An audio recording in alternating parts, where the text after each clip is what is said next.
వామ్మో! ఆ ఒక్క బ్రిడ్జ్ క్రాస్ చేసే వరకు అందరం చాలా బాగున్నాం.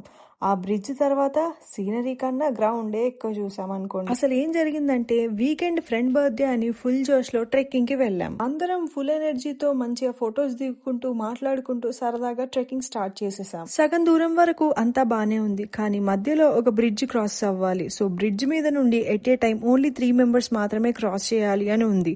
సో అందుకే 3 మెంబర్స్‌గా డివైడ్ అయ్యి క్రాస్ అవుతున్నాం.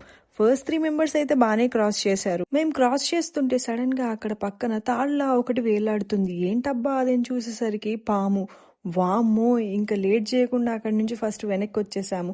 అసలు అది పామా కాదా అని కన్ఫర్మ్ చేసుకోవడానికి ఫోన్ కెమెరాస్ ఆన్ చేసి దాన్ని జూమ్ లో పెట్టి చూసాం తప్ప దగ్గరికి వెళ్ళేంత ధైర్యం మాత్రం మేము చేయలేదు. ఇంకా అది పామని కన్ఫర్మ్ అయ్యాక అది వెళ్ళిపోయేదాకా అక్కడే వెయిట్ చేసాం. తర్వాత అంతా కంప్లీట్ చేసి వ్యూ పాయింట్ అయితే చూసాం, కానీ ముందున్న ఎక్సైట్మెంట్ మాలో ఆ బ్రిడ్జ్ దాటిన తర్వాత అసలుకి లేకుండా పోయింది. నిజానికి అందరిలాగే ట్రెక్కింగ్ అంటే నేచర్ ని ఎంజాయ్ చేయడం, ఫొటోస్ దిగడం అనుకున్నాం, కానీ ఈ రేంజ్ లో ట్విస్ట్ మాత్రం అస్సలు ఎక్స్పెక్ట్ చేయలేదు. ఇంటికి వచ్చాక చూసిన వ్యూ పాయింట్ కన్నా మేము చూసిన పామ్ గురించే ఎక్కువ మాట్లాడుకున్నాం. నాకైతే ఈ ట్రెక్కింగ్ లో హార్డెస్ట్ పార్ట్ వచ్చేసి మౌంటైన్ ఎక్కడం అస్సలకే కాదు, ఒక బ్రిడ్జ్ క్రాస్ చేయడం.